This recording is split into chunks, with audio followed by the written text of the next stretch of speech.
सर्वांना नमस्कार. सर्वांचे रहस्य आणि शोध या यूट्यूब चॅनलमध्ये हार्दिक स्वागत. बऱ्याच दिवसापासून मी काहीही माहिती चॅनलवरती टाकत नाही. याचे कारण माझे यूट्यूब चॅनल सतत हॅक केले जात आहे.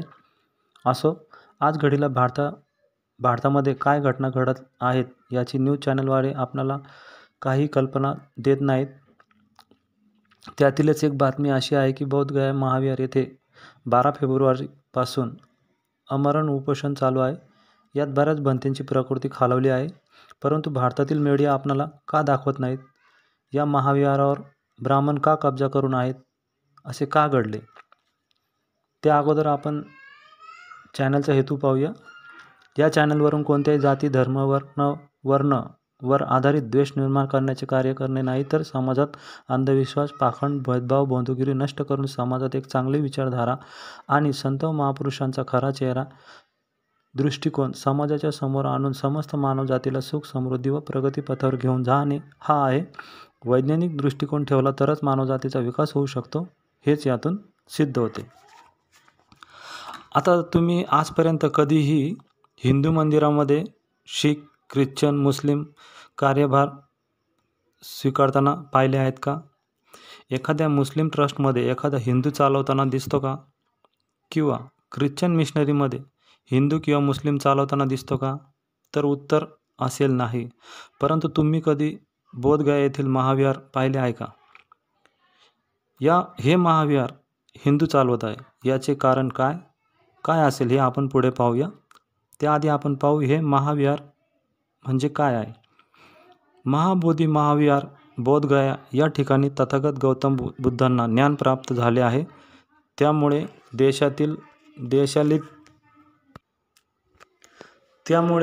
देशातीलच नव्हे तर जगातील बहुतेक बौद्ध अनुयायांस यासाठी हे स्थळ अत्यंत महत्त्वाचे आहे.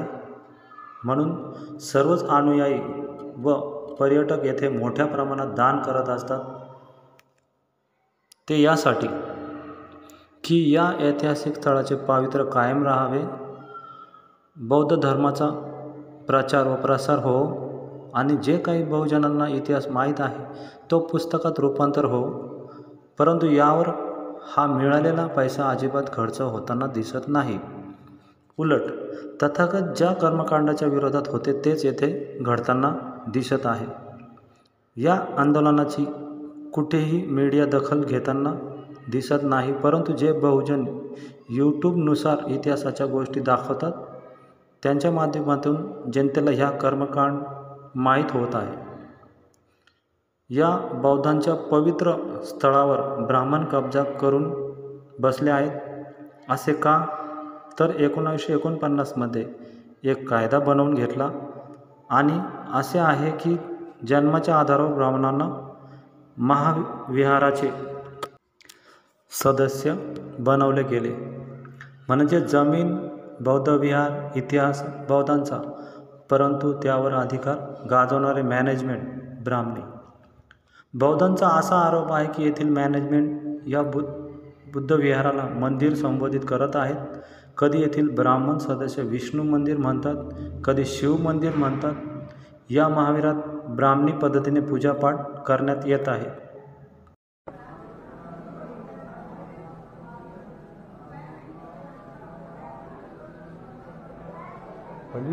सॉरी, ये जगह कौन सी है? ये पाठ पांडवों की जगह है। हाँ जी, ये पांडवों की जगह है। पांडवों से मतलब कैसे जुड़ी हुई है बुद्ध से? ये यहाँ पिंड दान करने आए थे पांडव जो महाभारत में जो मारे गए थे ना, पिंड दान करने आए थे। हाँ, उन्हीं के लिए पिंड दान करने आए थे गया में। अच्छा, ओके. ते 5 पांडव. हाँ, माता द्रौपदी है। हाँ जी. ये माता कुंती है। हाँ जी. ये नकुल है, ये सहदेव है, ये बीच में धर्मराज युधिष्ठिर है, ये भीमसेन है, ये अर्जुन जी है, अर्जुन जी का पुत्र अभिमन्यु है, ऊपर कृष्ण भगवान। अच्छा.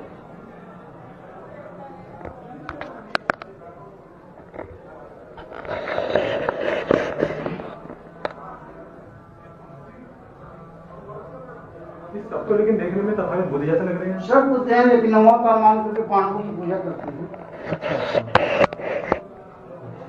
तो मतलब बुद्ध विहार के अंदर एक कहें तो हिंदू धर्म का भी मंदिर कह सकते हैं। यहाँ शंकर जी का मंदिर है, बराबर में बड़ा मंदिर में भी शंकर जी का है, देखिए घाट के नीचे अभी हम जाएंगे आगे, यहाँ रुके हैं। जाके देखिए, वहाँ भी शिवलिंग है। तो बख्तियार खिलजी ने उसको भी कट कर दिया। जी जी जी, धन्यवाद।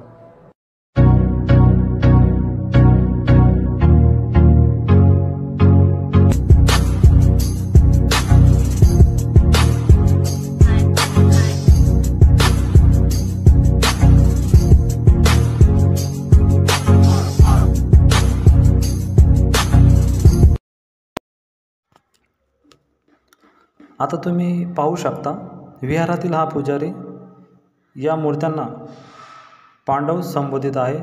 जरी हा काही सांगत असला तरी मूर्तीचा मेकअप हटवल्यावर कोणीही सांगेल की ह्या मूर्ती कोणाच्या आहेत. असाच खोडसाळपणा चालू आहे. याच मुद्द्यावरून बौद्धांनी आंदोलन छेडले आहे की आमच्या इतिहासात घालमेल करू नका. सतत 12 ते 15 दिवसापासून चाललेले हे आंदोलन थांबवायचे नाव घेत नाही, परंतु तीव्र रूप घेत आहे व बाहेरील देशातून सुद्धा या आंदोलनाला समर्थन मिळत आहे आणि सर्वच महावीर ॲक्ट 1949 रद्द करण्यासाठी तगादा लावत आहे आणि म्हणत आहेत की महाविहारामधून ब्राह्मण कमिटीला रद्द करून हे महाविहार बौद्धांच्या ताब्यात देण्यात यावे.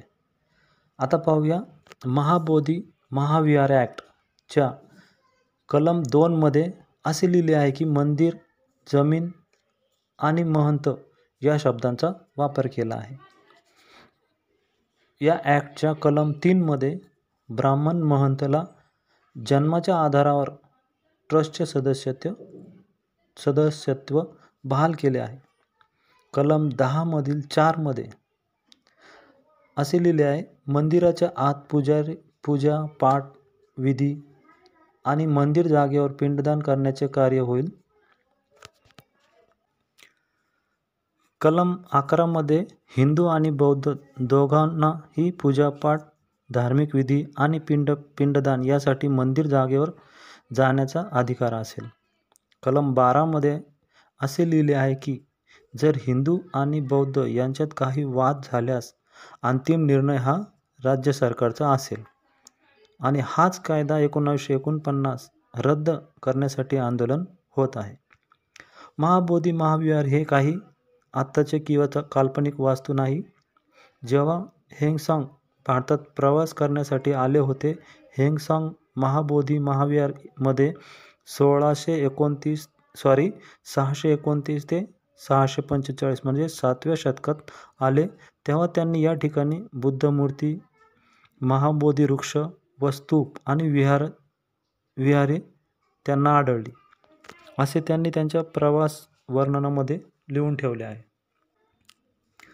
त्यांनी प्रवास वर्णनात असे लिहिले आहे की संपूर्ण जम्बूद्वीपमधून येथे लाखोच्या संख्येने राजा आणि प्रजा या बोधिवृक्षाच्या दर्शनासाठी येतात आणि येथे धम्मदीक्षा घेतात. हेंगसांग यांच्या या प्रवास वर्णनात कुठेही शिव, विष्णू किंवा शिवलिंगाचा उल्लेख आढळत नाही. म्हणजे 7व्या शतकापर्यंत महाबोधी विहार पूर्णपणे बुद्धिझम होते. त्याचप्रमाणे 1802 मध्ये सुद्धा बर्मा म्हणजे आत्ताचे म्यानमार येथून एक मिशन बोधगया येथे आले होते आणि बोधगयाच्या इतिहासाचा त्यांनी उल्लेख केला आहे. त्यानंतर 1811 मध्ये एका इंग्रजाने फ्रान्सिस बुकनन हेमिल्टन याने सुद्धा बोधगया येथे भेट दिली आणि 1836 मध्ये एक अहवाल तयार करून प्रकाशित केला. ब्रिटिश आर्मीच्या मेजर जनरल सर अलेक्झांडर कर्निघन येथे 1861 मध्ये पहिल्यांदा आले. तेव्हा त्यांनी बोधगयामध्ये खोदकाम करायला सांगितले. त्यानंतर 1863 मध्ये मेजर मीड यांनी खोदकाम केले. 1871 मध्ये अलेक्झांडर कर्निघन पुन्हा बोधगया येथे आले आणि यावर सखोल अशी माहिती प्रकाशित केली. 1892 मध्ये कर्निघन कनिंघम याने एक लोकप्रिय पुस्तक प्रकाशित केले. त्याचे नाव आहे Mahabodhi the great Buddhist temples. यात त्यांनी स्पष्टपणे सांगितले आहे की महाबोधी हे फक्त बौद्धांचे ऐतिहासिक स्थळ आहे. बोधगया ही बौद्धांचीच विरासत आहे. म्हणजे इतक्या प्रमाणात माहिती गोळा केल्यानंतर स्पष्ट होते की केवळ बौद्धांचीच विरासत आहे, कुठल्याही हिंदू किंवा देवी देवताची नाही. 1875 पासून 1880च्या दरम्यान ब्रिटिश सरकारने बर्मी मिशनच्या सहाय्याने बोधगया या स्थळाची पुन्हा जीर्णोद्धार केला. परंतु खेद या गोष्टीची वाटते की इतक्या सत्यता असतानाही येथे ब्राह्मणीकरण करण्यात आले आहे. या बोधिविहाराच्या आजूबाजूला लहान लहान हिंदू मंदिराची स्थापना करण्यात आली आहे आणि कुठे शिवलिंगाची स्थापना करण्यात आली आहे. परंतु या आंदोलनातील काही लोक आता ती मंदिरं उद्ध्वस्त करत आहेत, कारण त्यांना त्यांची 2500 वर्षापूर्वीची विरासत पुन्हा हवी आहे. परंतु एक गोष्ट मात्र नक्की, ज्याप्रमाणे या ब्राह्मणांनी साकेत बुद्धस्थळाचे नामांतर अयोध्या करून अयोध्या राम मंदिर निर्माण केले, तसेच आता होऊ दिले जाणार नाही. कारण हे आंदोलन आता खूप मोठे उग्र रूप धारण करत आहे. विदेशातील बहुतेक ठिकाणाहून यांना समर्थन मिळत आहे. जगामधून अनेक बौद्धांचे येथे समर्थन मिळत आहे. जागे व्हा बौद्धांनो, नाहीतर हे मनोवादी तुमचा वारसा हक्क हिरावून घेतील. आजच्या पुरते एवढे सांगून निरोप घेतो. यात काही चुकीचे असेल तर कळवा व माहिती आवडल्यास शेअर करायला व सबस्क्राईब करायला विसरू नका. धन्यवाद.